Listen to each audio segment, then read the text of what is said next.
செவ்வாயை லக்னாதிபதியாக கொண்ட விருச்சிகராசி என்பர்களுக்கு வருகின்ற நாட்கள் எப்படி இருக்குது? இந்த மே மாத கிரக அமைப்புகள் என்னென்ன மாற்றத்தை கொடுக்க போகுது? என்னென்ன விஷயங்கள்லாம் உங்களுக்கு சாதகமாக இருக்க போகுது?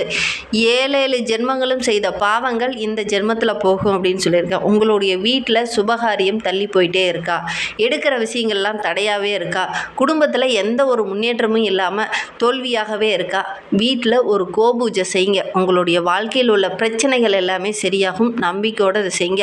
ஏன்னா ஆண்டாண்டு காலமாக நம்மளுடைய முன்னோர்கள் செய்த ஒரே விஷயம் அப்படின்னு பார்த்தீங்கன்னா வீட்டில் கோபூஜை செய்கிறதான். நீங்களும் உங்களுடைய வீட்டில் கோபூஜை செய்யுங்க. எந்த சுபகாரியம் தடைபட்டுகிட்டே நிற்கிதோ அந்த சுபகாரியம் நடக்கும். தொழிலில் வியாபாரத்தில் எந்த ஒரு விருத்தியுமே அடையலை அப்படின்னு நினைக்கிறவங்க இந்த ஒரு விஷயத்தை செஞ்சு பாருங்கள். சரி, நம்மளுடைய விருச்சிக ராசி அன்பர்கள் எப்பவுமே எல்லா இடத்துலையுமே நான் தான் முதன்மையாக இருக்கணும், என்னை ஜெயிக்க யாரும் இல்லை அப்படிங்கிற ஒரு தன்னம்பிக்கை, தைரியம் இயல்பாகவே இந்த விருச்சிகராசி என்பவர்கிட்ட இருக்கும். ஏன்னா அந்த போருக்கு போகக்கூடிய வீரன் எப்படி தைரியமாக இருக்கானோ அந்த மாதிரி தான் இந்த விருச்சிகராசி என்பவர்கள் எல்லா இடத்துலையும் அப்படி தைரியமாக இருப்பாங்க. ஏன்னா இங்கே ஆளக்கூடிய கிரகம் செவ்வாய் அப்படிங்கிறதுனால கல்வியில் கொஞ்சம் ஈடுபாடு உடையவங்களாக, தொழிலில் நல்ல ஒரு ஈடுபாடு உடையவங்களாக, ஒரு சில இடத்துல பார்த்திங்கன்னா முன்கோபம் கொஞ்சம் அதிகமாக இருக்கக்கூடியவங்களாக, முன்கோபம் என் கூட பிறந்ததுங்க, அது எனக்கு வரதான் செய்யும், அது என்னோடய இயல்பு, அது என்னுடைய கேரக்டர் அப்படின்னு சொல்லக்கூடிய ஒரு நபர்களும் இந்த விருச்சிகராசி என்பவர்கள் தான். எதையுமே எடுத்த எடுப்புலையே நினைச்சு பிடிச்சிடணும், சாதிக்கணும் அப்படிங்கிற ஒரு எண்ணம், அவசர குணம், இதெல்லாமே இயல்பாகவே இந்த விருச்சிகராசி என்பவர்கிட்ட இருக்கும் அப்படின்னு சொல்லலாம். என்னங்க எங்களை பற்றி எதுவுமே பெருமையாக சொல்ல மாட்டேங்கிறீங்க, கல்வியில் ஒரு போட்டியில் கலந்துக்கிட்டிங்கன்னா கண்டிப்பாக வெற்றி பெறாமல் அந்த போட்டி விட்டு விலகவே மாட்டீங்க, ஜெயிச்சாதான் உங்களுக்கு பிடிக்கும், தோத்துட்டோம் அப்படின்னா நான் வெற்றி பெற்றுட்டு தான் போவேன் அப்படிங்கிற மாதிரி சொல்லக்கூடிய ஒரு நபர்களும் நம்மளுடைய விருச்சிகராசி என்பர்கள் தான். என்ன ஒன்று, இவங்க கொஞ்சம் அவசரம் காட்டுவாங்க, அதனால் ஒரு சில பிரச்சனைகளையும் இன்னல்களையும் கொஞ்சம் சந்திக்க வேண்டிய ஒரு சூழ்நிலை இவங்களுக்கு பெரும்பாலும் ஏற்பட்டுரும் அப்படின்னு சொல்லலாம். இவங்ககிட்ட பணம் இல்லைன்னா இவங்களால தூங்கவே முடியாது. எல்லாரும் கொஞ்சம் பணம் கையில் இருந்துச்சுன்னா தான் இவங்களால நிம்மதியாக தூங்கவே முடியும். அந்த காசு பணத்தில் எண்ணி வச்சுட்டு தான் இவங்க தூங்கக்கூடியவங்களாக இருப்பாங்க. இல்லை அப்படின்னா காசு பணம் இல்லை, கல்லாவில் பணம் இல்லை அப்படின்னா உங்களுக்கு தூக்கமே வராது. அந்த மாதிரி தான் இயல்பாகவே இந்த விருச்சிகராசி என்பவர்கிட்ட இப்படி தான் ஒரு குணம் இருக்கும் அப்படின்னு சொல்லலாம். என்னம்மா எங்களை பற்றி இவ்வளோ இதாக சொல்லிகிட்டு இருக்கீங்க அப்படின்னு கூட நீங்கள் நினைக்கலாம். ஒரு சில விருச்சிகராசி என்பவர்களோட இயல்பான குணங்கள் இப்படி தான் இருக்கும் அப்படின்னு சொல்லலாம். பொறுமை அப்படிங்கிறது இவங்ககிட்ட கொஞ்சம் குறைவு அப்படின்னு சொல்லலாம். எல்லா இடத்துலையுமே தனக்கு சுயமரியாதை இருந்ததுன்னா தான் அந்த இடத்துல கொஞ்சம் நேரமாவது நிற்பாங்க. சுயமரியாதை அந்த இடத்துல இல்லை, எனக்கு ஒரு மரியாதை குறைவாக அந்த இடத்துல ஒரு விஷயம் நடக்குது அப்படின்னா அந்த இடத்த விட்டு அடுத்த செகண்டே விலைக்கு வந்துடுவாங்க இந்த விருச்சிகராசி என்பர்கள் அப்படின்னு சொல்லலாம்.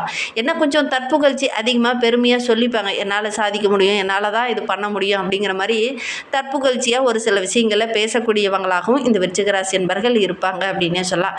யாராவது இவங்களுக்கு முன்னாடி ஒரு சில காரியங்களை நான் வெற்றி பெற்றுட்டேன் அப்படின்னு புகழ்ந்து பேசினாங்க அப்படின்னா உங்களுக்கு கொஞ்சம் பிடிக்காது அப்படின்னு சொல்லலாம். இந்த விருச்சிகராசிக்கு சந்திரன் 5 மற்றும் 9ஆம் இடத்துல வரும்போது நல்ல ஒரு வசதி வாய்ப்புகள், செல்வ செழிப்பு, சொத்து நிறைய சேரும்.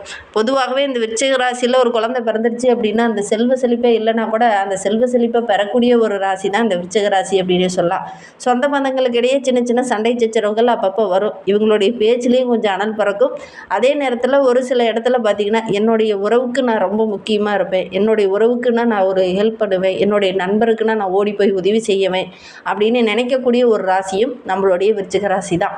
எவ்வளோ தான் அவங்கக்கிட்ட சண்டை சச்சரவு போட்டாலும் என்னுடைய உறவை நான் தான் காப்பாற்றணும் அப்படிங்கிற அந்த பாதுகாப்பு உணர்வு, அந்த பொறுப்புணர்வு இந்த விருச்சிகராசி என்பவர்கிட்ட அதிகம் அப்படின்னு சொல்லலாம். பொதுவாகவே இந்த விருச்சிகராசி என்பவர்களுக்கு குடும்ப வாழ்க்கை அப்படிங்கிறது ஒரு சில இன்னலாகவும் பிரச்சனையாகவும் அமையும். வெளியில் கூட சொல்ல மாட்டாங்க, இருந்தாலும் அவங்களுடைய தனிப்பட்ட வாழ்க்கையில் எடுத்துக்கிட்டிங்கன்னா ஒரு சில இடைஞ்சல்கள், பிரச்சனைகள் அப்பப்போ இருந்துக்கிட்டே தான் இருக்கும். ஒரு சில ஏமாற்றங்களை இவங்க சந்திக்க வேண்டிய சூழ்நிலையும் இருந்துக்கிட்டே தான் இருக்கும் அப்படின்னே சொல்லலாம். ஒரு சில எதிரிகள் இவங்களை வீழ்த்த நினச்சாலும் அவங்கள அதே இடத்துல பழி வாங்க மாட்டாங்க, மனதில் வச்சுப்பாங்க. என்னைக்காவது ஒரு நாளைக்கு இவங்க ஜெயிப்பாங்க பார்த்தீங்களா, அன்னைக்கு சொல்லுவாங்க, நீ என்ன அன்னைக்கு அந்த இடத்துல என்ன இந்த மாதிரி பேசின அப்படிங்கிறத ஜெயித்து காமிச்சிட்டு பேசக்கூடியவங்க தான் நம்மளுடைய விருச்சிகராசி என்பர்கள் அப்படின்னே சொல்லலாம். இவங்க இயல்பாகவே பார்த்திங்கன்னா கேலி கிண்டல், நல்ல ஒரு காமெடியாக பேசுகிறது, இந்த பேச்சாற்றல் இதெல்லாம் இயல்பாகவே இவங்களுக்கு நல்லாவே வரும் அப்படின்னே சொல்லலாம். மற்றவங்களுடைய கருத்தை கேட்டு அதில் எதெல்லாம் நல்ல விஷயம் இருக்கோ அதெல்லாம் எடுத்துக்கிட்டு உள்வாங்கிக்கிட்டு அதன் பிரகாரம் செயல்படக்கூடியவங்க தான் இந்த விருச்சிகராசி என்பர்கள் அப்படின்னு சொல்லலாம். பெரும்பாலும் பார்த்திங்கன்னா இவங்க ஒன்று சொல்லிட்டாங்க, ஒரு விஷயத்த சொல்லிட்டாங்க அப்படின்னா அது அப்படியே பலிக்கும். என்னால் முடியும் அப்படின்னாங்கன்னா அது ஜெயிப்பாங்க.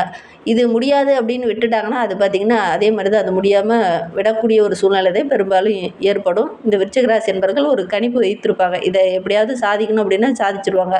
தொழிலில் நீ எவ்வளோ உழைப்பு போட்டினாலும் எவ்வளோ முயற்சி பண்ணாலும் இதில் முன்னுக்கே வர முடியாது அப்படிங்கிற மாதிரி ஒரு சில விஷயங்கள்லாம் சொல்லுவாங்க. இவங்களுடைய கணிப்பு சரியாகவே இருக்கும். இதை முன்கூட்டியே அறிந்த ஒரு நபர்கள் நம்மளுடைய விருச்சிகராசி என்பர்கள். அதனால தான் இந்த விருச்சிகராசியை ஒரு அதிர்ஷ்டசாலி ராசி, நல்ல ஒரு உழைப்பாளி ராசி, நல்ல ஒரு புத்திசாலி ராசி அப்படின்லாம் இவங்க பேர் வாங்கியிருப்பாங்க. ஏன்னா இங்கே வந்து 3 நட்சத்திரங்களும் இருக்குது. குருவுடைய நட்சத்திரமான விசாகம் நட்சத்திரமும் நம்மளுடைய விருச்சிக ராசியில் இருக்குது. சனி பகவானுடைய நட்சத்திரமான அனுச நட்சத்திரமும் நம்மளுடைய விருச்சிக ராசியில் இருக்குது. புத்திக்காரகன் என்று சொல்லக்கூடிய புதனுடைய நட்சத்திரமான கேட்டை நட்சத்திரமும் நம்மளுடைய விருச்சிக ராசியில் இருக்குது. அதனால தான் இந்த ராசிக்காரங்க ஒரு அதிர்ஷ்டசாலி ராசிக்காரங்க. தொழிலில், வியாபாரத்தில் எல்லாத்துலேயுமே நல்ல ஒரு புத்திசாலித்தனமாக செயல்பட்டு நல்ல சுறுசுறுப்பாக இயங்கி நல்ல ஒரு மேன்மையை பெறக்கூடிய ராசிக்காரங்க அப்படின்னு இந்த விருச்சிக ராசி என்பர்களை சொல்லலாம். இவங்களுக்கு சோம்பேறித்தனம் அப்படிங்கிறது பிடிக்கவே பிடிக்காது. சுறுசுறுப்பாக எந்நேரம் பற்றி ஏதாவது ஒரு விஷயத்தை சிந்திச்சுக்கிட்டே இருக்கக்கூடியவங்க தான் நம்மளுடைய விருச்சிக ராசி என்பர்கள். ரொம்ப போர் அடிக்குதா, வெளியில் எங்கேயாவது வண்டி எடுத்துகிட்டு சுற்ற ஆரம்பிச்சிடுவாங்க இந்த விருச்சிக ராசி என்பர்கள். வீட்டில் கொஞ்ச நேரம் கூட பொறுமையாக இவங்களால் உட்காரவே முடியாது. ஏதாவது ஒன்று செஞ்சுக்கிட்டே தான் இருப்பாங்க இந்த விருச்சிக ராசி என்பர்கள் அப்படின்னு சொல்லலாம். இவங்களுக்கு ஒரு இனம் புரியாத மனக்கவலை, ஒரு விதமான பதட்டம் அடிக்கடி இருக்கும். ஆனால் வெளியில் காமிச்சிக்க மாட்டாங்க. கடினமாக உழைக்கக்கூடியவங்க, நல்ல ஒரு அறிவாற்றல் நிறைந்தவங்க, முயற்சிக்கு முக்கியத்துவம் கொடுக்கக்கூடியவங்க, முன்னேறத்துக்கான வாய்ப்புகள் அதிகம் உள்ள நபர்கள் அப்படின்லாம் இந்த விருச்சிக ராசி அன்பர்களை பற்றி நம்ம சொல்லிக்கிட்டே போகலாம். சரி, இவங்களுக்கு இந்த மே மாதம் எப்படி இருக்குது, மே மாத கிரக அமைப்புகள் எப்படி இருக்குது, என்னென்ன விஷயங்கள்லாம் உங்களுக்கு சாதகமாக இருக்க போகுது அப்படிங்கிறத தொடர்ந்து இந்த வீடியோவில் பார்க்கலாம். நீங்கள் இப்போ தான் ஃபஸ்ட் டைமாக நம்ம சேனலை பார்க்குறதா இருந்தால் நம்ம சேனலை சப்ஸ்கிரைப் பண்ணிவிட்டு கூடவே இருக்கிற பெல் ஐக்கானையும் கிளிக் பண்ணிக்கோங்க. அப்போ தான் நாங்கள் போடுற ஒவ்வொரு வீடியோவுமே உங்களுக்கு நோட்டிஃபிகேஷனாக வரும். நீங்கள் விருச்சிக ராசி அன்பராக இருந்தால் மறக்காமல் நம்மளுடைய சேனலுக்கு ஒரு லைக் கொடுத்துட்டு, உங்களுடைய உறவுகள் வகையில், நண்பர்கள் வகையில் யாராவது விருச்சிக ராசி அன்பர்கள் இருக்காங்க அப்படின்னா மறக்காமல் இந்த வீடியோவை அவங்களுக்கும் ஷேர் பண்ணிவிடுங்க. விருச்சிக ராசியில் நீங்கள் எந்த நட்சத்திரத்தில் பிறந்தீங்க அப்படிங்கிறத மறக்காமல் எங்களுடைய கமெண்ட் பாக்ஸில் தெரிவிங்க. உங்களுக்கு ஜோதிட ரீதியாக ஏதாவது சந்தேகம் இருக்குது, ஜோதிடர்கிட்ட ஏதாவது ஆலோசனை வேணும் அப்படின்னா டிஸ்கிரிப்ஷனில் ஜோதிடரோட வாட்ஸ்அப் நம்பர் கொடுக்கப்பட்டிருக்கு. அந்த நம்பருக்கு கால் பண்ணி முன்பதிவு செஞ்சுக்கோங்க. உங்களுடைய சந்தேகங்களுக்கு நல்ல ஒரு தீர்வு கிடைக்கும். விருச்சிக ராசி அன்பர்கள் பொதுவாகவே பார்த்திங்கன்னா எல்லா விஷயத்தையுமே கற்றுக்கணுங்கிற ஒரு ஆர்வம் இயல்பாகவே உங்ககிட்ட இருக்கும். ஆசைப்பட்டதை எல்லாமே வாங்கிடுவாங்க. அது ஆபத்தாக இருந்தாலும் சரி, எல்லாது லாபகரமாக இருந்தாலும் சரி, ஒரு பொருளை ஆசைப்பட்டுட்டாங்க, ஒரு விலை உயர்ந்த கார் வாங்கணும் அப்படின்னு ஆசைப்பட்டாங்கன்னா எப்பாடுபட்டாவது அந்த பொருளை வாங்கிடுவாங்க. அதில் ஆபத்து இருக்கா, அதில் பிரச்சனை இருக்கா அப்படின்லாம் யோசிக்க மாட்டாங்க. அந்த ஆசைப்பட்ட பொருளை வாங்கிடுவாங்க இந்த விருச்சிக ராசி அன்பர்கள் அப்படின்னு சொல்லலாம். இந்த மே மாதத்தில் ஆசைப்பட்டதை வாங்கக்கூடிய யோகம் இருக்குது அப்படின்னு சொல்லலாம். உத்தியோகத்தில் இருக்கிறவங்களுக்கு வேலையில் கொஞ்சம் அலுப்பு இருக்கும், வேலைப்பளு கொஞ்சம் அதிகமாக இருக்கும். வேலைக்கு செல்கிற பெண்களுக்கு சக ஊழியரால் சின்ன சின்ன பிரச்சனைகள், சண்டை சச்சரவுகள், ஒரு சில மன குழப்பங்கள் இந்த காலகட்டத்தில் வர்றதுக்கான ஒரு சூழ்நிலை இருக்குது. குறிப்பாக மே மாதம் 15க்குள்ளே இதெல்லாம் வரும். அதுக்கப்புறம் பார்த்திங்கன்னா ஓரளவுக்கு சாதகமான பலனை நீங்கள் எதிர்பார்க்கலாம் அப்படின்னே சொல்லலாம். சொந்த தொழில் செஞ்சுட்டு இருக்கக்கூடிய விருச்சிக ராசி என்பவர்களுக்கு இந்த காலகட்டத்தில் ஒரு இனம் புரியாத கவலை, முன்னேறத்துக்கு நிறைய உழைப்பை போடுவீங்க, கடினமாக உழைப்பீங்க. ஆனால் முன்னேற்றத்தில் சின்ன சின்ன தடைகள், பிரச்சனைகள், இன்னல்கள் இதெல்லாம் வரதுக்கான ஒரு சூழ்நிலை இருக்குது. என்னடா நம்ம எடுத்து வைக்கிற காலடி எல்லாமே ஒரு தோல்வியாகவும் ஒரு தடையாகவும் அமைதே அப்படிங்கிற மாதிரி ஒரு இன்னல், மனக்குழப்பம் இந்த காலகட்டத்தில் இந்த விருச்சிக ராசி என்பவர்களுக்கு ஏற்படும் அப்படின்னு சொல்லலாம். குடும்ப தலைவிகளுக்கு இந்த காலகட்டம் அப்படிங்கிறது ரொம்ப சிறப்பாக இருக்குது. உறவினர்கள் உங்களுடைய பேச்சை கேட்டு நடப்பாங்க. உங்களுடைய எதிர்காலத்துக்காக ஒரு சில திட்டமிடுதல்களையும் உங்ககிட்ட சொல்லுவாங்க. அதை அப்படியே கரெக்டாக மெயின்டைன் பண்ணி கொண்டுட்டு வருவீங்க. நல்ல ஒரு மேன்மை நீங்கள் எதிர்பார்க்கலாம் அப்படின்னு சொல்லலாம். மே 15க்கு அப்புறம் பார்த்திங்கன்னா பண வரவு ஓரளவுக்கு சிறப்பாக இருக்கும். ஏதாவது பொருள் வாங்கி விற்கிறவங்களுக்கு கூட நல்ல லாபம் கிடைக்கக்கூடிய யோகம் இருக்குது. மார்க்கெட்டிங் ரேட்டை அறிந்து கொள்முதல் பண்ணிங்க அப்படின்னா நல்ல ஒரு மேன்மையாக வருகின்ற நாட்களில் இந்த விருச்சிக ராசி என்பர்கள் எதிர்பார்க்கலாம் அப்படின்னு சொல்லலாம். கலைத்துறையை சார்ந்த விருச்சிக ராசி என்பர்களுக்கு சகோதரிகளால், சகோதரர்களால் ஒரு வருமானமோ அல்லது அவங்க மூலிமா ஒரு சில உதவிகளோ இந்த காலகட்டத்தில் கிடைக்கும்.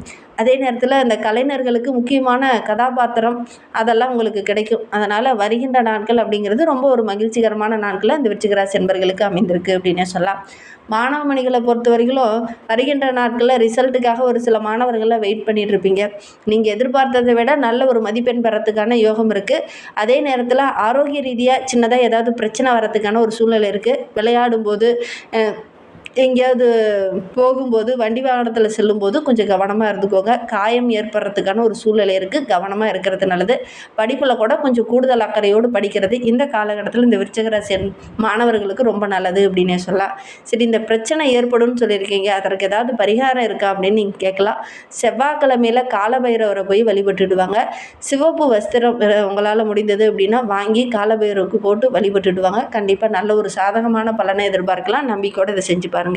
இந்த விருச்சிக ராசியில் பிறந்த 3 நட்சத்திரக்காரர்களுக்கு வருகின்ற நாட்கள் எப்படி இருக்கு அப்படிங்கிறத தொடர்ந்து பார்க்கலாம். இந்த விருச்சிக ராசியில் விசாகம் நட்சத்திரத்தில் பிறந்தவங்களுக்கு வருகின்ற நாட்கள் அப்படிங்கிறது நல்ல ஒரு மகிழ்ச்சிகரமான நாட்களாக அமைந்திருக்கு அப்படின்னு சொல்லலாம். கரெக்டாக திட்டமிட்டு செயல்படுங்க. நீங்கள் எடுக்கிற காரியங்கள் எல்லாமே உங்களுக்கு வெற்றியாக அமையும். குரு பகவான் அஷ்டமஸ்தானத்தில் வரும்போது கொஞ்சம் குழப்பம் ஏற்படும், தேவையில்லாத மனக்கவலை ஏற்படும், ஒரு சில சங்கடங்கள் வரும். மே 15க்கு அப்புறம் பார்த்தீங்கன்னா நல்ல ஒரு முன்னேற்றத்தை நீங்கள் எதிர்பார்க்கலாம். விரைய செலவு கொஞ்சம் குறையும். வெளிநாட்டுக்கு செல்லக்கூடிய யோகம் இருக்குது. அதுக்கப்புறம் பார்த்திங்கன்னா ஓரளவுக்கு மகிழ்ச்சிகரமான காலகட்டமாக உங்களுக்கு அமையும். நல்ல லாபம் கிடைக்கும். நிம்மதியாக தூக்கம் வரும். குடும்பத்தில் இருந்த பிரச்சனைகள் ஓரளவுக்கு சரியாகும் அப்படின்னே சொல்லலாம். அனுச நட்சத்திரக்காரர்களுக்கு வருகின்ற நாட்கள் அப்படிங்கிறது ரொம்ப சிறப்பாக இருக்குது. ஏன்னா பூர்வ புண்ணிய ஸ்தானத்தில் செஞ்சிருக்கக்கூடிய சனி பகவான் சப்தமஸ்தானத்தில் லாபம், குடும்பஸ்தானத்தை பார்ப்பதனால கூட்டு தொழிலில் நல்ல லாபம் கிடைக்கும். கூட்டாளர்களால் ஒரு சில இடைஞ்சல்கள் வரும். இந்த கணக்கு சம்மந்தமான விஷயத்தில் கொஞ்சம் கவனமாக இருங்க. நிதி சம்மந்தமான விஷயத்தில் கொஞ்சம் கவனமாக இருந்துக்கிறது இந்த காலகட்டத்தில் உங்களுக்கு நல்லது. கேட்டை நட்சத்திரத்தில் பிறந்தவங்களுக்கு வருகின்ற நாட்கள் அப்படிங்கிறது ரொம்ப சிறப்பாக இருக்குது. உங்களுடைய முயற்சி எல்லாமே வெற்றியாகும். எதிரிகள் உங்களை வீழ்த்த நினைப்பாங்க. நீங்கள் அந்த எதிரிகளுடைய சூழ்ச்சி விலையில் மாட்டிக்காமல் கொஞ்சம் நின்று நிதானமாக சிந்தித்து செயல்பட்டீங்க அப்படின்னா நல்ல ஒரு மேன்மை எதிர்பார்க்கலாம். மே 15க்கு அப்புறம் ஓரளவுக்கு சிறப்பாக இருக்குது. முன்னாடி சின்ன சின்ன பிரச்சனைகள், சண்டை சச்சரவுகள், மருத்துவ செலவு செய்ய வேண்டிய ஒரு சூழ்நிலை இருக்குது. கொஞ்சம் கவனமாக இருந்தீங்கன்னா பெருசாக பாதிப்பு எதுவும் ஏற்படாது. வாழ்க்கை சிறப்பாக இருக்குது. நரசிம்மரை வழிபடுங்க. நீங்கள் எடுக்கிற காரியங்கள் எல்லாமே உங்களுக்கு வெற்றியாக அமையும். நம்பிக்கையோடு இதை மட்டும் செஞ்சு பாருங்கள். அதோடு கூட செவ்வாய்க்கிழமையில் காலபைரவரை வழிபடுங்க. எடுக்கிற காரியங்கள் ஓரளவுக்கு மகிழ்ச்சிகரமாக அமையும் அப்படின்னு சொல்லலாம். அந்த மாதிரி பயனுள்ள தகவலை நீங்கள் தொடர்ந்து கேட்கணும் அப்படின்னு நினச்சிங்கன்னா நம்ம சேனலை சப்ஸ்கிரைப் பண்ணிவிட்டு கூடவே இருக்கிற பெல் ஐக்கானையும் கிளிக் பண்ணிக்கோங்க. அப்போ தான் நாங்கள் போடுற ஒவ்வொரு வீடியோவுமே உங்களுக்கு நோட்டிஃபிகேஷனாக வரும். நீங்கள் விருச்சிக ராசி அன்பராக இருந்தால் மறக்காமல் நம்மளுடைய சேனலுக்கு ஒரு லைக் கொடுத்துட்டு உங்களுடைய உறவுகள் வகையில், நண்பர்கள் வகையில் யாராவது விருச்சிக ராசி அன்பர்கள் இருக்காங்க அப்படின்னா மறக்காமல் இந்த வீடியோவை அவங்களுக்கும் ஷேர் பண்ணிவிடுங்க. விருச்சிக ராசியில் நீங்கள் எந்த நட்சத்திரத்தில் பிறந்தீங்க, உங்களுடைய இஷ்ட தெய்வ பெயர் என்ன, உங்களுடைய குலதெய்வ பெயர் என்ன அப்படிங்கிறத மறக்காமல் எங்களுடைய கமெண்ட் பாக்ஸில் தெரிவிங்க. உங்களுக்கு ஜோதிட ரீதியாக ஏதாவது சந்தேகம் இருக்குது, ஜோதிடர்கிட்ட ஏதாவது ஆலோசனை வேணும் அப்படின்னா டிஸ்கிரிப்ஷனில் ஜோதிடரோட வாட்ஸ்அப் நம்பர் கொடுக்கப்பட்டிருக்கு. அந்த நம்பருக்கு கால் பண்ணி முன்பதிவு செஞ்சுக்கோங்க. உங்களுடைய சந்தேகங்களுக்கு நல்ல ஒரு தீர்வு கிடைக்கும். இந்த வீடியோவை முழுமையாக பார்த்ததற்கு மிகவும் நன்றி. தேங்க்யூ.